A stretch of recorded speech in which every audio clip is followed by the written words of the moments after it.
Okay, we're here in Rahat, and I wanted to come by and talk with this young lady who is here. She's very much responsible for this culture center and what's going on here. And as we're learning over here that there were so many Bedouins also were hurt along with the Jewish people. And sometimes, that story gets overlooked, that they too were hurt very badly and harmed. And they have over 20 people that died from this atrocity. And I'm interested in their story here because not only, they're grieving, of course, and some are kidnapped, some have been murdered. But now they're trying to say, what can they do for good? And what I see here is their heart is to bring people together and to help people in this horrible time and bring peace. And they're taking what's bad and turning it to good. And so we want all of those that support us, we want to make certain that you understand that, we need to pray here for Rahat as well as all of Israel. This particular, we just came from Ashdod, now we're down in Rahat. We want to make certain that everyone is taken care of and that we're honoring everyone here, okay? And that we believe that's pleasing to the Lord. But I have Iesha here, and I want her to tell you her story, her personal story, and she's also very responsible for all that's going on here. So thank you so much for coming today. Really a pleasure to us having you all. And I think what happened at the 7th of October got really surprised all of us here.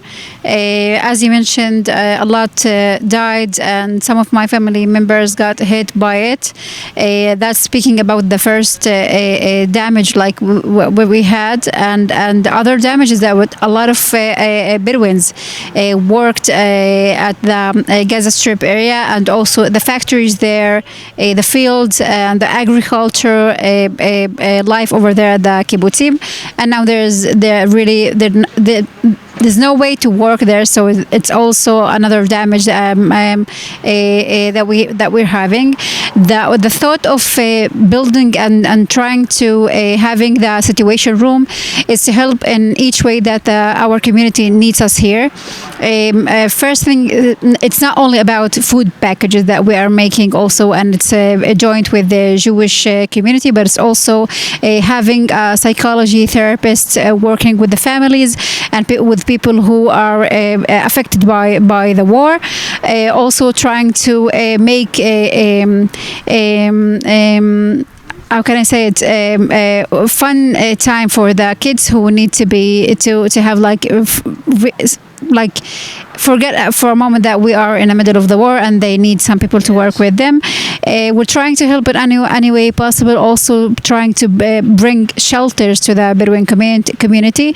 We're speaking about more than there's a lot of people living in the Negev.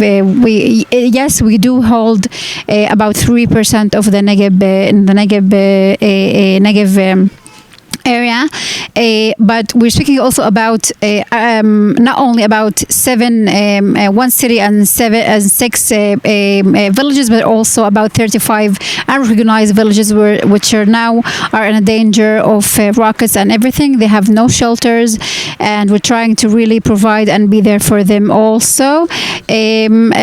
For people who do not know the term unrecognized, that it's a village that they're not recognized by the country.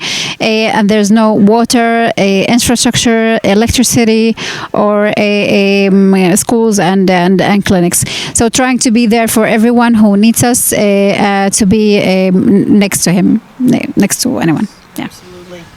And so we're certainly going to those of you, thank you for your support, those who have helped send us here, and we're going to sow a seed here because we see that they're doing a good work here, and we want to continue to remember them in our prayers. So thank you for supporting the Bedouins in Rahat, and thank you for supporting Israel.